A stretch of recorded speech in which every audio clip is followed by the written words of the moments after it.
শিক্ষাগুৰু অমীয় প্ৰধান নামৰ শুভেচ্ছা লগতে তেখেতৰ দীৰ্ঘায়ু কামনা কৰিছোঁ।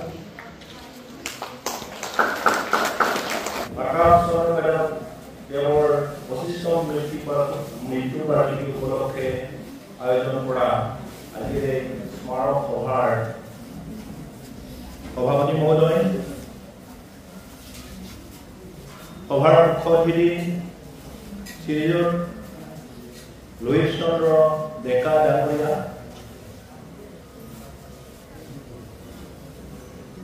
সভালৈ আমন্ত্ৰণ জনোৱা সন্মানীয় অতিথি বিশিষ্ট অতিথিসকল, ক্ৰমান্বয়ে ডক্টৰ হৰকান্ত পেগু, ডক্টৰ দীপক দলে, প্ৰাঞ্জিত পেগু, খগেশ্বৰ পেগু, মঞ্চত উপবিষ্ট একালৰ স্বৰ্গীয় থাকাপ চন্দ্ৰ মাধৱদেৱৰ প্ৰিয় ছাত্ৰ বুকংচেলে গাঁৱৰ ৰিজাৰ্ভ বেংকৰ ইণ্ডিয়াৰ অৱসৰপ্ৰাপ্ত অফিচাৰ শ্ৰীযুত ভীমাকান্ত মিলি ডাঙৰীয়া, আজিৰ এই স্মাৰক বক্তা ডক্টৰ জ্যোতিষ দলে ডাঙৰীয়া, সন্মুখৰ আসনত থকা মোৰ বয়োজ্যেষ্ঠ শ্ৰদ্ধাৰ বয়োজ্যেষ্ঠসকল, আজিৰ এই সম্বৰ্ধনা জনাবলগীয়া কৃতি ছাত্ৰদ্বয়ৰ অভিভাৱকসকল, বিশিষ্ট ব্যক্তিদ্বয় যি দুজনক আমি আজি সম্বৰ্ধনা জনাম, মৰমৰ ছাত্ৰ ছাত্ৰীসকল, বিভিন্ন অনুষ্ঠানৰ পৰা অহা শিক্ষক কৰ্মচাৰীবৃন্দ, শিক্ষক শিক্ষয়িত্ৰীসকল, প্ৰিণ্ট এণ্ড ইলেক্ট্ৰনিক মিডিয়াৰ বন্ধুসকল, আইসকল, থাকাপ চন্দ্ৰ মাধৱদেৱৰ পৰিয়ালবৰ্গ আৰু থাকাপ চন্দ্ৰ মাধৱদেৱৰ স্মৃতি ন্যাসৰ উদ্যোক্তাসকল, সকলোৰে নাম মই ল'ব পৰা নাই। আজিৰ এই সভালৈ আপোনালোকৰ সকলোলৈকে মই প্ৰথমেই আদৰণি জনাইছো। আজি জানে আপোনালোকে আজিৰ এই সভা প্ৰয়াত থাকাপ চন্দ্ৰ মাধৱদেৱৰ 25তম মৃত্যু বাৰ্ষিকী উপলক্ষে অনুষ্ঠিত এক স্মাৰক সভা। 2015 চনতে থাকাপ চন্দ্ৰ মাধৱ স্মৃতি ন্যাস গঠন কৰা হৈছিলে আৰু এই স্মৃতি ন্যাসৰ উদ্যোগত প্ৰত্যেক বছৰে 2015 চনৰ পৰা 2 নৱেম্বৰ দিনাখন তেখেতৰ মৃত্যু বাৰ্ষিকী তিথিও আমি অনুষ্ঠিত কৰোঁ আৰু তেখেতৰ এই মৃত্যু বাৰ্ষিকীতে আমি স্মাৰক সভা লগতে আমি স্মাৰক বক্তৃতা আৰু সম্বৰ্ধনা সভা আজি অনুষ্ঠিত কৰি আহিছোঁ আৰু আশা ৰাখিছোঁ আপোনালোকৰ আশীৰ্বাদ এই অনুষ্ঠানখন আৰু আগুৱাই যাব এই বুলি মোৰ আৰু আমাৰ উদ্যোক্তাসকলৰ বিশ্বাস আছে। থাকাপ চন্দ্ৰ মাধৱ এজন ব্যক্তি আছিল, অকল ব্যক্তিয়ে নহয়, এটা অনুষ্ঠান আছে। বিভিন্ন বক্তাই আজি ক'ব তেখেতৰ বিষয়ে। আমাৰ উদ্বোধক শ্ৰীযুত পবিত্ৰ পেগুদেৱে কৈ গ'ল যে 1953 চনত যি সময়ত বৃহত্তৰ জনাই মুৰ্মংচেলেকত শিক্ষাৰ অনুষ্ঠান বুলিবলৈ একোৱেই নাছিল। ভূমিকম্পই তছনছ কৰি যোৱাৰ পাছত ইয়াত যে এখন অনুষ্ঠান পাতিব লাগে, শিক্ষানুষ্ঠান গঢ় দিব লাগে, এনেকুৱা ধৰণৰ সাহস কোনেও গোটাব পৰা নাছিল। সেই সময়তে তেওঁ জাষ্ট মেট্ৰিকুলেট আছিল 1953 চনত। ৰাইজে ক'লে তুমি প্ৰধান শিক্ষক হিচাপে থাকি অনুষ্ঠানখন কৰিব লাগে। সেইমতেই কাম তেখেতৰ প্ৰধান শিক্ষকতা আৰু বিভিন্ন শিক্ষক কৰ্মচাৰীসকলৰ সহযোগত 1953 চনত জোনাই মধ্য ইংৰাজী বিদ্যালয় স্থাপন হয়। তাৰপিছত পঢ়ি থাকোঁতে তেখেতে গ্ৰেজুৱেশ্যন কৰে 1958 চনত স্নাতক ডিগ্ৰী লোৱাৰ পাছত বহুতজনে তেখেতৰ সহপাঠী আছিলে নেপাল আছিলে বা বিভিন্ন অঞ্চলৰ আছিলে তেখেতসকলে চৰকাৰী চাকৰি বিচাৰি বিভিন্ন জেগালৈ গ'ল আৰু বিভিন্ন পদবীত তেওঁলোকে থাকি চৰকাৰী কৰ্মচাৰী হিচাপে পদোন্নতি লাভ কৰি অৱসৰি ল'লে কিন্তু সেইবিলাক চৰকাৰী চাকৰি বা চৰকাৰৰ মোটা ধনে তেখেতক আকৰ্ষিত কৰিব পৰা নাছিল তেখেতৰ এই অবজেক্টিভ আছিলে যে জুনাইৰ নিচিনা এটা পিছপৰা জেগাত এখন অনুষ্ঠান কৰিব লাগে আৰু এই অনুষ্ঠানৰ জৰিয়তে জুনাই অঞ্চলৰ শিক্ষা ক্ষেত্ৰখন আগবঢ়াই নিব লাগে আৰু শিক্ষা ক্ষেত্ৰখন যদি আগবঢ়াই নিয়ে তেতিয়াহে সমাজখনে আগবাঢ়িব এই কথা তেখেতৰ বিশ্বাস আছিলে তেখেতৰ সেইটো এটা সামাজিক দায়বদ্ধতা বুলি তেওঁ ধৰি লৈছিলে এটা ছ'চিয়েল ৰেছপন্সিবিলিটি বুলি ভাবি লোৱাৰ কাৰণে তেখেতে অন্য ফালে ধান ল'ব পৰা নাছিলে গতিকে তেখেতে আমি ছাত্ৰ অৱস্থাটো লক্ষ্য কৰিছিলোঁ যে অনুষ্ঠানখন তেখেতে যিটো অনুষ্ঠান কৰিলে সেই অনুষ্ঠানখন নিজৰ ঘৰৰ নিচিনাকৈ জ্ঞান কৰিছিল শিক্ষক শিক্ষয়িত্ৰীসকলক নিজৰ বন্ধুৰ দৰে ভাইৰ দৰে ব্যৱহাৰ কৰিছিল সেইমতে অনুশাসন কৰিছিল ছাত্ৰ ছাত্ৰীসকলক নিজৰ ল'ৰা ছোৱালীৰ দৰে ভাবি লৈছিলে আৰু সেইমতে অনুশাসন কৰিছিলে গতিকে এই অনুষ্ঠানখন কৰিবৰ কাৰণে বিশেষ এটা তেওঁলোকে দৰমহা পোৱাও নাছিলে সেইবাবে তেখেতৰ লিখনিত আমি দেখা পাওঁ যে অনুষ্ঠান কৰিবলৈ অনুষ্ঠানখন চলাবলৈ আচবাব কিনিবলৈ বিহুৰ দিনত হুঁচৰি গাই গাই মানুহৰ পৰা ঠাণ্ডা বৰঙণি বিচাৰিছে ছাত্ৰ ছাত্ৰীসকলক নাম ভৰ্তি কৰাবৰ কাৰণে মানুহৰ ঘৰে ঘৰে গৈ পৰিয়ালৰ মুৰব্বীসকলক লৈ পেলাই মিটিং মাতা কৰিছিলে বা ঘৰে ঘৰে গৈ কৈছিলে যে আপোনালোকে আপোনাৰ ছাত্ৰ ছাত্ৰীক আপোনাৰ ল'ৰা আৰু ছোৱালী স্কুললৈ পঠাওক সেইমতে তেখেতে এই স্কুলখন আৰম্ভ কৰিছিলে গঢ় লৈছিলে আৰু এইখিনিয়ে সেইমতে আগবাঢ়ি আহিছিলে কিন্তু এটা পৰিতাপৰ কথা আজি এই অনুষ্ঠানখন জোনাই হায়াৰ ছেকেণ্ডেৰী যিটো হ'ল তেখেতে গঢ় দিয়া 1963 চনত আৰম্ভ কৰে এই অনুষ্ঠানখনৰ মানদণ্ড কিছু হ'লেও অৱনতি ঘটা বুলি আমি দেখা পাইছোঁ বা শুনিব পাইছোঁ সেইটো তাৰ বাবে আমি দুখিত যিহেতু আজি এই অনুষ্ঠানখনে বিভিন্ন চৰকাৰী বেচৰকাৰী সাহায্য পাইছে বিভিন্ন ধৰণৰ ইনফ্ৰাষ্ট্ৰাকচাৰ হৈছে লাইব্ৰেৰী হৈছে ডিজিটেল লাইব্ৰেৰী হৈছে অডিটৰিয়াম হৈছে শিক্ষকৰ ছাত্ৰ ছাত্ৰী শিক্ষক কৰ্মচাৰী শিক্ষক বা অন্যান্য কৰ্মচাৰীৰ ভিতৰত যথেষ্ট আছে ছাত্ৰ ছাত্ৰী যথেষ্ট আছে তথ্য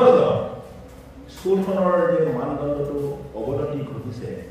সেই কথা আমি জানিবলৈ পাই ময়ে নহয় গোটেই জোনাইবাসী আৰু যিসকল ছাত্ৰ বা ছাত্ৰীয়ে এইখন অনুষ্ঠানত পঢ়ি গৈছে তেখেতসকলে নিশ্চয় অনুভৱ কৰিছে গতিকে মই ভাবোঁ ইয়াৰ কাৰণে শিক্ষক বা শিক্ষয়িত্ৰীসকল ছাত্ৰ বা ছাত্ৰ ছাত্ৰীসকল বা মাক বাপেকসকল বা সমাজখন সকলোৱে তাৰ কাৰণে জগৰীয়া সম্পূৰ্ণ গতিকে আমি সকলোৱে ভাবা উচিত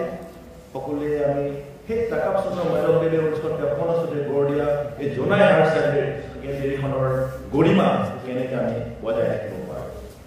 গতিকে বিশেষকৈ মোৰ হায়াৰ ছেকেণ্ডেৰী প্ৰিন্সিপাল শ্ৰীযুত প্ৰাণজিৎ পেগু ডাঙৰীয়া ইয়াত আহি আছে তেখেতক মোৰ অনুৰোধ আছে ছাত্ৰ ছাত্ৰীসকলো আহিছে গতিকে মই ভাবোঁ এই স্কুলখনৰ গৰিমা আমি আকৌ বজাই ৰাখিব লাগিব আমি স্মাৰক সভাখন পাতিছোঁ সম্বৰ্ধনা অনুষ্ঠান পাতিছোঁ কিন্তু প্ৰকৃততে তেখেতে দি যোৱা অৱদানবিলাকক আমি শ্ৰদ্ধাৰে মৰিছিলে তেখেতৰ কৰ্মৰাজিত আমি কৃতজ্ঞতা জনাইছিলে তেখেতৰ নীতি আৰু আদৰ্শৰ দ্বাৰা আমি অনুপ্ৰাণিত হৈছিলে তেখেতে গঢ় দিয়া শিক্ষানুষ্ঠানখনে অধিক পৰিমাণ বজাই ৰাখিবলৈ সক্ষম হৈছিলে সেইখন অনুষ্ঠান এই মহান ব্যক্তিজনক শ্ৰদ্ধাৰে মৰিলে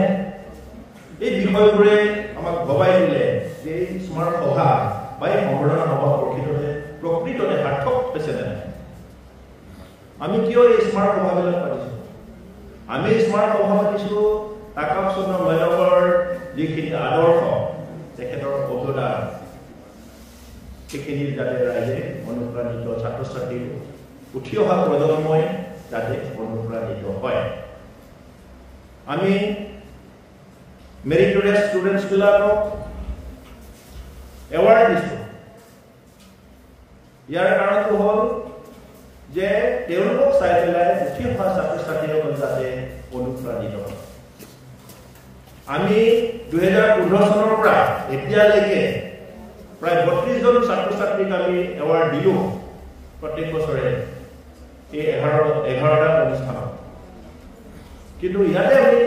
লক্ষ্য কৰিছোঁ যে যিবিলাক 32 জনৰ এমং দ্য 32 মেৰিটৰিয়াছ ষ্টুডেণ্টছ আমাৰ জোনাই অঞ্চলৰ নাই বুলি ক'ব পাৰে 2 জন নে 3 জন গতিকে সেইটোৱে সূচায় যে জোনাই যিখন এটা সময়ত এটা ঐতিহ্যমণ্ডিত এখন অনুষ্ঠান আছিলে জোনাই হাইস্কুল তাৰপিছত হায়াৰ ছেকেণ্ডেৰী হ'ল ইয়াত পঢ়িবৰ কাৰণে থকা সকলো লাগে বিভিন্ন জেগাৰ পৰা আহি পেলাই ইয়াত হোষ্টেলত থাকি পঢ়ে আৰু ইয়াৰ স্কুলৰ যিটো মানদণ্ড আছিলে ইয়াৰ পৰা পঢ়ি উঠি অহা ল'ৰাবিলাকৰ যিখিনি কোৱালিটি আছিলে সেই কোৱালিটিখিনি কম পৰিমাণে হ'লেও ম্লান হোৱা বা কমি যোৱা বুলি মই ধাৰণা কৰিছোঁ গতিকে এইখিনিয়ে কথা মোৰ আহ্বান এতিয়া জোনাই অঞ্চলত বহুতো বৰেণ্য ব্যক্তিৰ জন্ম আছে অকল তাকাব চন্দ্ৰ মৈদামেই নহয় বা ডিৰাম কোম্বাঙেই নহয় বা গগন চন্দ্ৰ আগৰৱালাই নহয় আমাৰ মাজত ডক্টৰ লয়ৰাম দেৱ আছিলে মিচিংসকলৰ দ্বিতীয় ডক্টৰ LLB ডক্টৰ আছিলে আমাৰ মাজত সৰ্বানন্দ মাধৱ আছিলে নীলাদয় মাধৱ আছিলে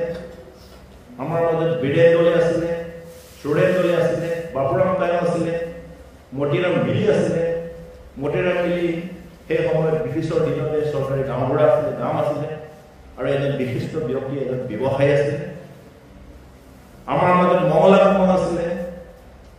ঐৰাম কৰি আছিলে আমাৰ মাজত সুচেন বাও আছিলে চেনিৰাম ৰেগন আছিলে এনেকুৱা ধৰণৰ বহুত ব্যক্তি আমাৰ মাজত আছিল আৰু এতিয়া আমাৰ মাজৰ পৰা হেৰাই গ'ল ভগীৰথ পেগুৰ নাম আপোনালোকে শুনিছে নিশ্চয় তেখেতক আমি সেই সময়ত ষ্টাইল পেগু বুলিয়ে মানুহে জানিছিল তেখেত এজন ভাল ৰেফাৰী আছিল ফুটবল ৰেফাৰী মানুহে ফুটবল খেলত যিমান আনন্দ পায় তেখেতৰ যিটো একশ্যন ষ্টাইলত খুব আমোদ পাইছিলে মানুহে খেলতকৈ তেওঁৰ আমোদ পাইছিলে মানুহে ইমানেই ভাল পাইছিলে গতিকে সেইজন মানুহক আমি এই জোনাইতে তেখেত আছিল আৰু এজন মানুহ আপোনালোকে জানিব ডাক্তৰ বেঞ্জাও তেখেত নাগালেণ্ডৰ আছিলে সেই সময়ত জোনাই কোনো বেচৰকাৰী তেনেকুৱা প্ৰেক্টিচনাৰ নাছিলে মেডিকেল প্ৰেক্টিচনাৰ নাছিলে গাঁও অঞ্চলত ভিতৰুৱা গাঁও অঞ্চলত বেঞ্জামে গৈ গৈ চিকিৎসা প্ৰদান কৰিছিলে কিবা নৰিয়া হ'লে বা অসুখ হ'লে বা বেমাৰ আজাৰ হ'লে ক'লৈ যায় বুলি ক'লে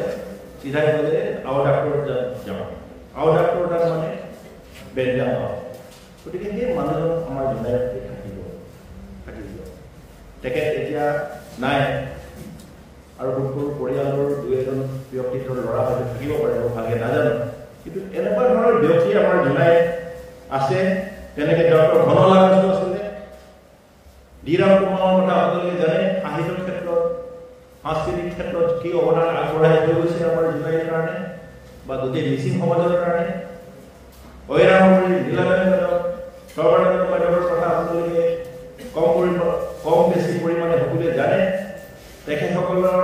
লোক সংস্কৃতি তেখেতসকল নথকা হ'লে হয়তো মিচিংসকলৰ যিটো পৌৰাণিক লোক সংস্কৃতি লোকগীত লোকবাদ্য বা লোকনৃত্য আদি হয়তো হেৰাই গ'ল। আজি মিচিংসকলক সাংস্কৃতিকভাৱে চহকী বুলি আমি চিনাকি দিবলৈ সক্ষম হৈছোঁ অকল ঐৰামুৰিৰ কাৰণে, নীলানন্দ মাধৱৰ কাৰণে আৰু সৰ্বানন্দ মাধৱৰ কাৰণে। গতিকে এইকেইজন ব্যক্তিৰ জন্মস্থান ইয়াতে। গতিকে আপোনালোক মনত ৰাখিব, আমি স্মাৰক সভা পাতিছোঁ, বিভিন্ন প্ৰতিমূৰ্তি নিৰ্মাণ কৰিছোঁ, এইটো ভাল কথা। জিৰাম কুমাৰৰ স্মাৰক সভা পাতিছোঁ, গগন আগৰৱালাৰ স্মাৰক সভা পাতিছোঁ আৰু বিভিন্নজনৰ টাকাপ চন্দ্ৰ মাধৱৰ স্মাৰক সভা পাতিছোঁ। কিন্তু এই মানুহখিনিক স্মৰণ কৰিবলৈ, তেওঁলোকক সজীৱ কৰি ৰাখিবলৈ এই মানুহবিলাক যিবিলাক বৰ্ণ ব্যক্তিৰ নাম মই ক'লোঁ, তেখেতসকলক আমি সজীৱ কৰি ৰাখিবলৈ, তেখেতসকলৰ যাতে আমাৰ অনুপ্ৰেৰণা হয় তেনেকুৱা ধৰণৰ আমি কাৰ্যসূচী বিভিন্ন ধৰণে ল'ব পাৰোঁ। অকল স্মাৰক সভা পাতি বা স্মাৰক বক্তৃতা অনুষ্ঠান কৰি বা ন্যাস গঠন কৰাটো সম্ভৱ, সকলোৰ পক্ষে সম্ভৱ নহ'ব পাৰে। বা ন্যাস গঠন কৰি এনেকুৱা ধৰণৰ অনুষ্ঠান পাতি থকাটো অসুবিধা হ'ব পাৰে। গতিকে ৰাইজক মোৰ অনুৰোধ, মই যোৱাবাৰৰ মিটিংখনতো কৈছিলোঁ যে এই ব্যক্তিসকলক আমি কি ধৰণে আমি জীয়াই ৰাখিব পাৰিম, আমি সমাজত তেখেতসকলক কেনেকৈ চিনাকি দি ৰাখিব পাৰিম। জোনাইত এনেকুৱা ব্যক্তিসকল আছিলে এটা সময়ত, আজি নতুন প্ৰজন্মই নাজানে, নৱপ্ৰজন্মই নাজানে চেনিৰাম ৰেগল কোন আছিলে, ঐৰামুৰি কোন আছিলে, মতিৰাম মিলি কোন আছিলে, নাজানে। গতিকে এনেকুৱা ধৰণৰ ব্যক্তিক আমি কি ধৰণে আমি এতিয়া আমি গগন আগৰৱালাৰ কথা কওঁ। গগন আগৰৱালা স্বাধীনতাৰ আগতে 1941 চনতে উজনি এল পি স্কুল গঠন কৰিছিল, স্থাপন কৰিছিল তেওঁৰ নেতৃত্বত। ক'বলৈ গ'লে তেওঁ হৈছে আমাৰ উচ্চ শিক্ষাৰ বাটপটীয়া। টাকাপ মাধৱতকৈ আগতে গগন আগৰৱালা আছিল। কিন্তু বহুতো বিভিন্ন কাৰণবশতঃ সেই স্কুলখন নীতিকিল বহুত দিন, তাৰপিছত স্কুল নাই। সেইকাৰণে আকৌ 1953 চনত এই স্কুলখন গঢ় দিবলৈ নতুনকৈ টাকাপ চন্দ্ৰ মাধৱ আগবাঢ়ি। আৰু গগন চন্দ্ৰ আগৰৱালা কোন আছিল বুলি ক'লে আপোনালোকে জানিব যে জোনাইত প্ৰথম কিতাপৰ দোকান কোনে আৰম্ভ কৰিছিল, নিউজ ডিষ্ট্ৰিবিউটৰ কোন আছিল, গগন চন্দ্ৰ আগৰৱালা। মিচিংসকলৰ প্ৰথম উপন্যাসিক কোন বুলি ক'লে সুৰেন দলে, তেখেত আমাৰ জোনাইত। গতিকে এই ব্যক্তিসকলক আমি মনত ৰাখিব লাগিব। আমি কেনেকৈ মনত ৰাখিম? আমি মনত ৰাখিবলৈ হ'লে আমি কিছুমান কাম কৰিব লাগিব। আৰু দুজন মানুহৰ কথা কওঁ, সুচেন পাও আমাৰ টাকাপ চন্দ্ৰ মাধৱদেৱৰ লগত একেলগে শদিয়াত পঢ়িছিল 50 চনৰ আগত। তেখেতে LD এছিষ্টেণ্ট হিচাপে চাকৰিত জইন কৰিছিল, কৰি নিজৰ অধ্যক্ষাই কষ্টৰ যোগেদি তেখেতে ডেপুটি কমিশ্যনাৰ পৰ্যন্ত পাইছিলে আৰু ডেপুটি কমিশ্যনাৰ হৈ পেলাই তেওঁ সুনাম কৰি পেলাই অৱসৰ লৈছিল। গতিকে সেইটো এটা আমাৰ কাৰণে আদৰ্শ। লাৱাৰ সিং পাৱাৰ নাম হয়তো শুনিছে আপোনালোকে, অয়ানগাঁৱৰ লাৱাৰ সিং পাও আমি যে এতিয়া আমি লুগ্ৰ আমাৰ নিবগালবিলাক যে পিন্ধিছোঁ, সেইটো বোলে তেখেতে প্ৰথম আৰম্ভ কৰিছিল পিন্ধা। গতিকে তেখেত আমাৰ এই লুগ্ৰ মিচিংসকলৰ পুৰুষসকলেও যে নিজৰ পিন্ধা পিন্ধিব পাৰে, এই নিদৰ্শনটো লাৱাৰ সিং পাৱে দেখুৱাইছে। তেখেত আদি মিচিঙৰ এজন সমৰৰক্ষী হিচাপে বহুত ভাল কাম কৰি থৈ গৈছে, এজন সাহসী মানুহ আছিলে আৰু লগতে এজন বিশিষ্ট ব্যৱসায়ী আছিল। গতিকে এনেকুৱা ধৰণৰ ব্যক্তি আমাৰ জনাই বহুত আছিলে। গতিকে সেই পুৰুষসকলক, সেই মানুহবিলাকক আমি কি ধৰণে আমি সজীৱ কৰি আমাৰ মাজত সজীৱ ৰাখিব পাৰোঁ, মই সেইকাৰণে বিভিন্ন কাৰ্যসূচীৰ কথা চিন্তা কৰিছোঁ। এতিয়া আমাৰ মাজত টাকাপ মিচিং পৰিক্ৰমাৰ এডভাইজাৰ ৰাজকুমাৰ মৰাণ ডাঙৰীয়াও আছে, আছে আৰু বিভিন্ন সময়ত মই এইবিলাক কথা কৈও আহিছোঁ যে এই পুৰুষসকলক আমি এই মানুহবিলাকক কি ধৰণে আমি সহযোগ কৰি ৰাখিব পাৰিম আমাৰ ডক্টৰ ৰাজেশ্বৰ পেগু আছে প্ৰিন্সিপাল তেখেতকো মই এইবিলাক কথা কৈছোঁ গতিকে আমি কিছুমান কাৰ্যসূচী আমি হাতত ল'ব পাৰোঁ কেনেকৈ ক্ৰীড়া ক্ষেত্ৰত যিবিলাকৰ প্ৰতিভা আছিলে দখল আছিলে আমি খেলা ধূলাৰ এটা কাৰ্যসূচী ক্ৰীড়াৰ কাৰ্যসূচী আমি কম্পিটিশ্যন হিচাপে আমি লৈ পেলাই যে Bhagirath Medhi memorial football tournament কৰিব পাৰোঁ ভগীৰথ মেধিৰ নাম থাকি যাব ভাষা সাহিত্যৰ ক্ষেত্ৰত ব্যস্ত থকা লোক কোন আছিলে বুলি ক'লে সুৰেন্দ্ৰ ডিৰাম সম্ভৱ তেখেতসকলৰ নামত আমি বিভিন্ন ধৰণৰ কাৰ্যসূচী ল'ব পাৰোঁ কৃষ্টি সংস্কৃতিৰ ক্ষেত্ৰত ঐৰামৰি সৰ্বানন্দ মেডম বিলাময় মেডম তেখেতসকলৰ নামত আমি বিভিন্ন কাৰ্যসূচী আমি প্ৰগ্ৰেম ল'ব পাৰোঁ জোনাইত থকা যিবিলাক চৰকাৰী অনুষ্ঠান আছে শিক্ষানুষ্ঠান বা অনুষ্ঠান প্ৰতিষ্ঠান আছে সেই অনুষ্ঠানবিলাকৰ নামকৰণ আমি বৰণ্য ব্যক্তিসকলৰ নামত দিব পাৰোঁ ঋগ্বিগামত যদি এখন বা জোনাই বাহিৰ জোনাই যদি এখন অনুষ্ঠান আমি গঢ় দিওঁ আমি সুৰেন্দ্ৰৰ নামত দিব পাৰোঁ ঐৰামৰিৰ নামত দিব পাৰোঁ ৰাস্তাপতিৰ নাম নামাকৰণ কৰিব পাৰোঁ ঋগ্বিগামলৈ যোৱা ৰাস্তাটো চেনিৰাম ৰেলত পথ দিব পাৰোঁ বীৰেন্দ্ৰলৈ পথ দিব পাৰোঁ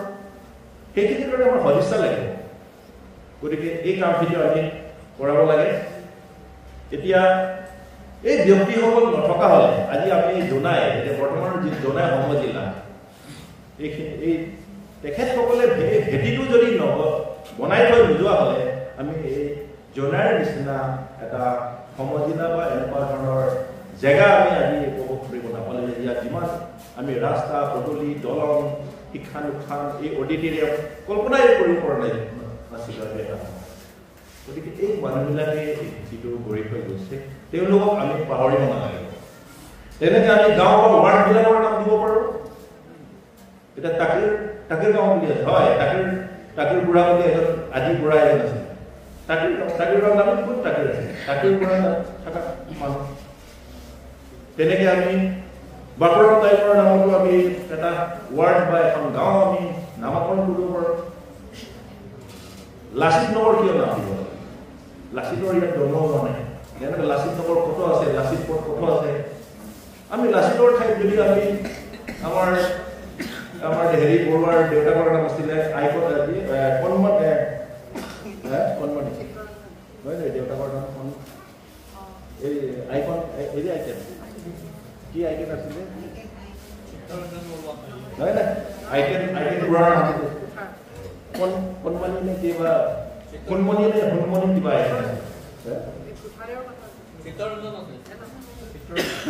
হেৰি বৰুৱাৰ আদিৰৰ দেউতাকৰ নাম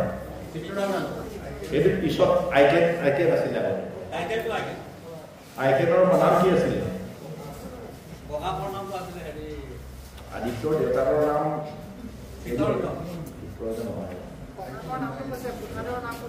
আচ্ছা কি নহয় গতিকে এনেকুৱা তেখেতৰো অৱদান আছে এইবিলাক জেগাত আইকেনৰ এতিয়া বৰুৱা হ'ল আইকেনৰ নাম নাইকিয়া হৈ গ'ল এই কথাবিলাক মই কৈছোঁ আৰু গতিকে আমি ঠিক তেনেকৈ আমি এতিয়া নিৰ্মীয়মান ভৱনটো যে চলি আছে জোনাইত আমাৰ হায়াৰ ছেকেণ্ডাৰী সেই ভৱনবিলাকৰ নামাকৰণ আমি কৰিব পাৰোঁ যিসকল শিক্ষকে ইয়াত প্ৰতিষ্ঠা কৰি দিছে ভৱনবিলাকৰ বিভিন্ন নামাকৰণ কৰিব পাৰোঁ ঠিক তেনেকৈ লয়ৰাম বেগৰ নামত আমি বেচৰকাৰী যিখন হস্পিটেল আছে সেইটো আমি নামকৰণ কৰিব পাৰোঁ এনেকুৱা ধৰণৰ আমি কথা আমি আলোচনা কৰিব লাগে গতিকে মই বেছি দীঘলীয়া নকৰোঁ আজিৰ এই সভা অত্যন্ত ব্যস্ততাৰ মাজতো দেওবাৰ যদিও আমাৰ বহুতৰ ব্যস্ততা থাকে ঘৰুৱা ব্যস্ততা থাকে আৰু তাৰো ব্যস্ততা থাকে আমাৰ মুখ্য অতিথি মহোদয় মুখ্য অতিথি শ্ৰীযুত লোহিত চন্দ্ৰ ডেকা ডাঙৰীয়া আমাৰ ইয়াত উপস্থিত হৈছে তাৰ কাৰণে তেখেতক মই বিশেষকৈ ধন্যবাদ দিব বিচাৰিছোঁ আৰু এটা কাৰণত মিচিং ভাষাৰ যিটো programme daily broadcasting programme all India ৰেডিঅ'ৰ পৰা সদায় আগতে আমি সপ্তাহত এবাৰ পাইছিলোঁ কিন্তু এতিয়া আমি প্ৰত্যেক দিনাই 10টা বজাত আমি এই অনুষ্ঠান পাইছোঁ অকল তেখেতৰ সদিচ্ছা তেখেতৰ পৰামৰ্শ আৰু তেখেতৰ সদিচ্ছাৰ কাৰণে আমি পাবলৈ সক্ষম হৈছোঁ গতিকে শ্ৰীযুত লুইত চন্দ্ৰ ডেকাৰ আমি অশেষ ধন্যবাদ জনাব লাগিব আমাৰ সমাজে ধন্যবাদ দিব লাগিব আৰু এই অনুষ্ঠানখনৰ পৰা আমি ধন্যবাদ জ্ঞাপন কৰিছোঁ এটা বিগ হাত চাপৰি হ'ব লাগে চবৰ ফালৰ পৰা গতিকে আজিৰ এই বক্তা ডাক্তৰ জুডিছ ডলে তেখেতক আমি ধন্যবাদ জ্ঞাপন কৰিছোঁ